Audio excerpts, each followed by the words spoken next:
Meus amigos, o nosso assunto dessa semana vai ser o juiz Sérgio Moro. Acabei de ler uma entrevista que ele deu à Folha de São Paulo, onde ele afirma, por exemplo, coisas como o aumento da percepção da população brasileira sobre o aumento da corrupção se deve não ao fato dele ter realizado da pior forma o seu trabalho, né? Perseguindo inocentes, sabendo que eram inocentes, né? Traindo a justiça. Ele inverte a realidade. Quer dizer, como toda covardia, né? Você tende a exportar e jogar no outro uma culpa que é sua, então ele joga essa culpa no STF, e o fato do STF não ter, o fato do julgamento da segunda instância é dito por ele não por culpa dele, mas por culpa do STF, etc. Outras barbaridades, como por exemplo o fato da população brasileira também apoiar a soltura de Lula, que obviamente a sua inocência, a sua perseguição política ficou comprovada. Ele diz que não é por conta disso, é porque talvez as pessoas tenham sentido que Lula já tinha cumprido a sua pena, preso, etc. Quer dizer, tem algo aí tem um descalabro nisso, né? É quase você fazendo humor com uma situação muito trágica. E o que eu acho impressionante nessa figura, que sempre me chamou a atenção pela mediocridade, né?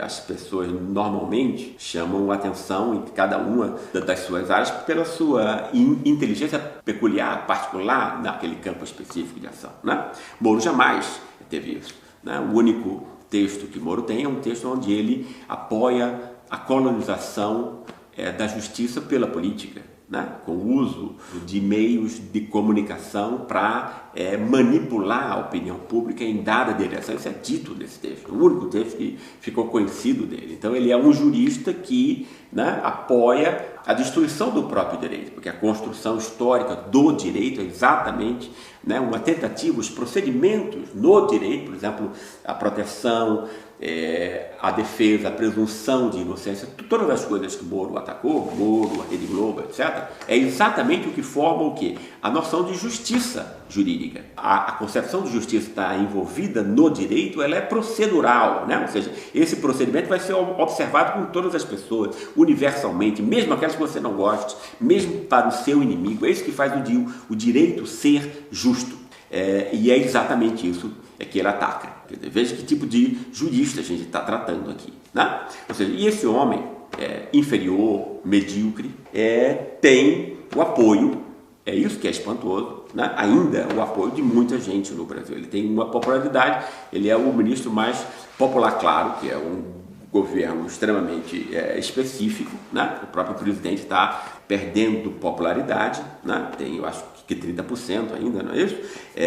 Mas ele tem ainda mais popularidade do que o presidente. Isso eu acho que é um tema importante da gente perceber. E eu recebi hoje um WhatsApp do meu amigo Xixo, que ele acabou de ver o filme Jacuzzi, do Polanski, onde ele faz uma aproximação que eu achei muito interessante. Eu vou ver o filme em breve, mas eu já vi vários documentários sobre o caso do Major Dreyfus aqui na França, né? Na França no final do século XIX. O Major era judeu e ele foi acusado injustamente pelo Estado-Maior francês. O Estado-Maior francês sabia que o estava acusando injustamente porque um coronel francês tinha tido a coragem de mostrar as incongruências desse processo, mas ainda assim o processo foi levado avante, ele foi condenado, humilhado, preso, etc. Passou por todas essas injustiças absurdas, e só anos mais tarde, muito especialmente a partir de uma campanha que o escritor Émile Zola, né, um dos maiores escritores, universais, e na época o maior escritor francês, saiu em defesa do Major. Né? E o próprio Émile Zola foi morto 3 anos depois. Eu vi isso num documentário, né? E foi morto 3 anos depois de moto volitil. Ele foi assassinado. 2 pessoas ligadas à polícia francesa. No fundo, aí, era o aparelho repressivo francês, na época, a polícia, o exército, o Estado-Maior, as Forças Armadas, né? Junto com o apoio de parte da população antissemita, né? que odiavam os judeus, isso já muito antes da Alemanha nazista, né? Então aí você tem um caso onde um caso de injustiça é praticada com a conivência da opinião pública, esse que é o caso importante, né? Com a conivência da opinião pública, né? É se praticado um crime que se sabe que foi injusto, né? que foi perseguido injustamente, né? E ainda assim a opinião pública apoia, ou uma parte ponderável dessa opinião pública apoia. Isso significa que, obviamente, a opinião pública compartilhava dos mesmos sentimentos antissemitas, né? Do Estado-Maior francês da época, né? E é exatamente o caso de Sérgio Moro no Brasil hoje, ou seja, você tem a popularidade de um juiz que é um anti-juiz, ou seja, um juiz que está disposto a fazer qualquer coisa para perseguir, né? Inimigos políticos, e aí no caso, especialmente, inimigos de partidos populares, né? Esse é que tem, quer dizer, a gente pode pôr essa analogia não só para o caso do antissemitismo, né?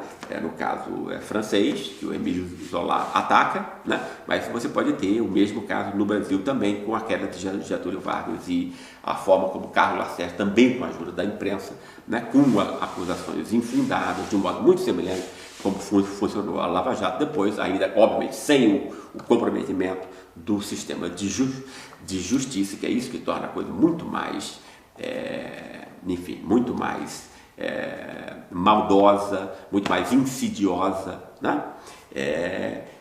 Que foi o que aconteceu com a Lava Jato e com o Moro depois, né? Então a gente tem que ver o que está ocupando o lugar do antissemitismo hoje em dia, né? Que faz com que essas pessoas apoiem Moro, apesar de saberem que ele é injusto, apesar de saberem que ele é criminoso, apesar de saberem que ele é vigarista, apesar de saberem que ele é mentiroso, né?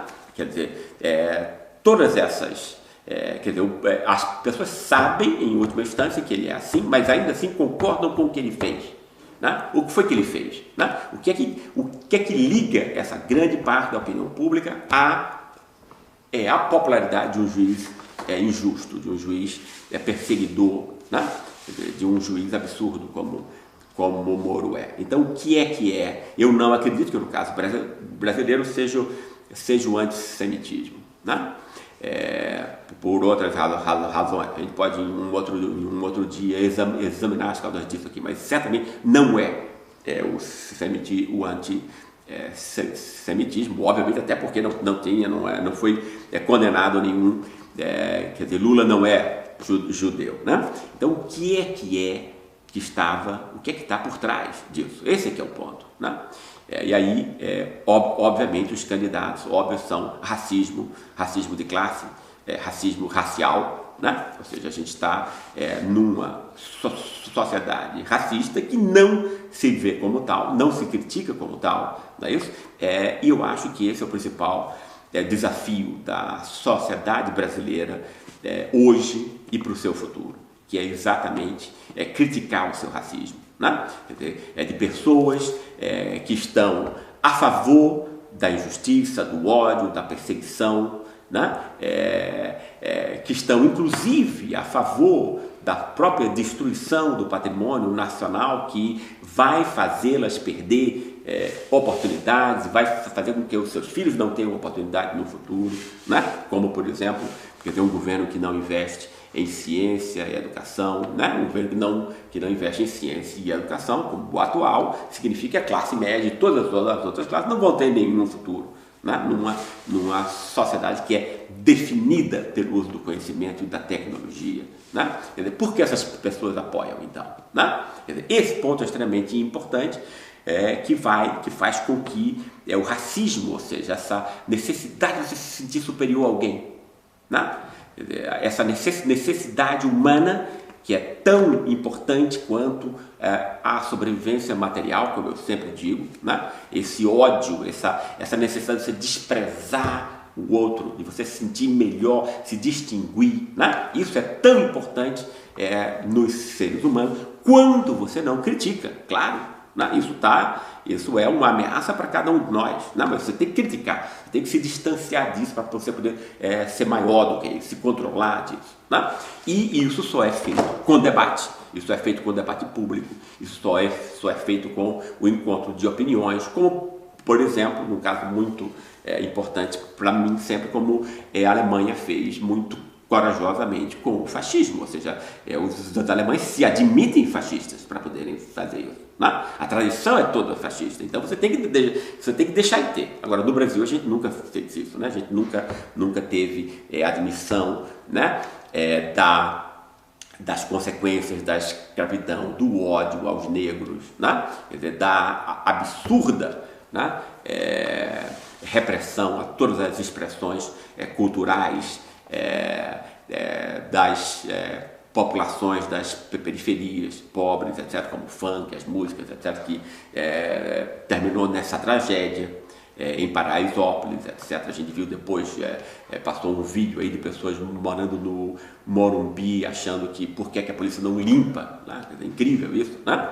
Então você vê esse tipo de pessoa, no fundo, né? Que apoia Moro, né? Esse pessoal que quer limpar a favela dos pobres, né? Quer dizer, o que é limpar aí, né? Entende? Quer dizer, levar para um campo de concentração, fazer as matanças que a polícia carioca e a polícia paulista faz com extrema violência, por causa disso que ninguém nunca critica isso, né? Quer dizer, esse tipo de apoio ao assassinato, né?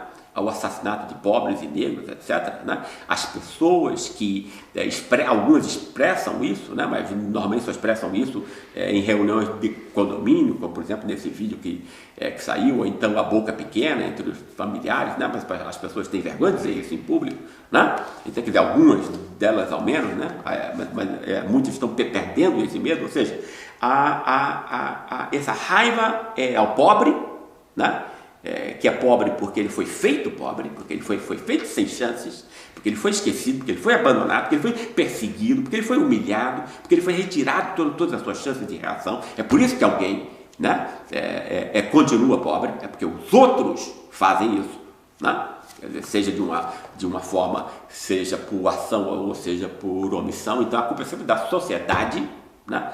Nós somos os responsáveis uns pelos outros, né? Ninguém quer ser pobre e infeliz. A gente, as pessoas estão nessa situação por situações que são montadas politicamente, culturalmente, economicamente, que as fazem estar nessa posição que elas não querem.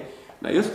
E do mesmo modo como, por exemplo, também no preconceito racial, né? Então a gente tem aí um preconceito de classe contra os pobres e de raça contra os negros, não é isso?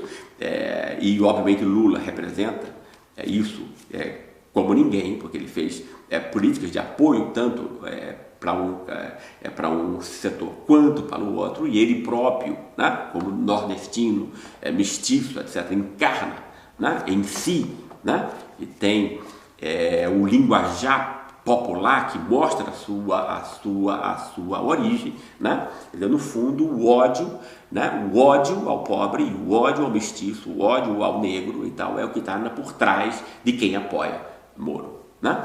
Eu acho que isso é extremamente importante, é extremamente isso é fundamental, porque isso mostra a tarefa política que a gente tem que encarar de hoje para frente, que, por exemplo, a esquerda, por exemplo, também nunca percebeu como uma questão fundamental, que é o debate público dessa herança escravocrata, racista e classista brasileira, que está por trás desse amor, né, ao mal e à injustiça incorporada em pessoas como Moro. Um grande abraço a vocês e até a próxima semana.